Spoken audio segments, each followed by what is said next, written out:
И уже сегодня Айсан Николаев встретился с Михаилом Вагановым, преподавателем финансово-экономического колледжа, который на прямой линии с президентом задал вопрос по поводу ситуации с заработной платой.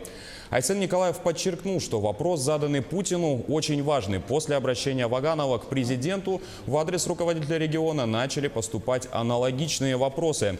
Напомню, что Владимир Путин дал ответ, что достигнутые показатели по уровню заработных плат в социальной сфере, в том числе и в школьном звене и звене среднего профессионального образования или высшей школы, должны быть не только сохранены, но и приумножены. Владимир Путин попросил руководство Якутии разобраться с ситуацией, и вот какой комментарий по итогу встречи дал Айсан Николаев.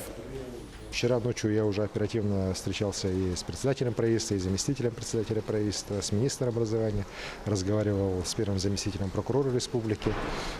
И сегодня вот то, что я вчера уже ночью имел информацию, это подтвердилось. В первом квартале 2018 года премии, стимулирующие выплаты в финансово-экономическом колледже выплачивались ежемесячно. А так как в конце декабря был уже подписан коллективный договор, со второго квартала выплаты эти будут производиться уже ежеквартально. Соответственно, заработная плата, то, что человек на руки получает, конечно, по сравнению с первым кварталом, у него в апреле-мае упала. И, к сожалению, здесь бухгалтерия, я считаю, допустила немножко некорректное поведение. Человеку не объяснили правильно, что в июне месяце стимулирующие выплаты за второй квартал и премия будут полностью выплачены, и у него средняя заработная плата не уменьшится, а останется на таком же уровне. Почему так удобно выплачивать на самом деле? Да?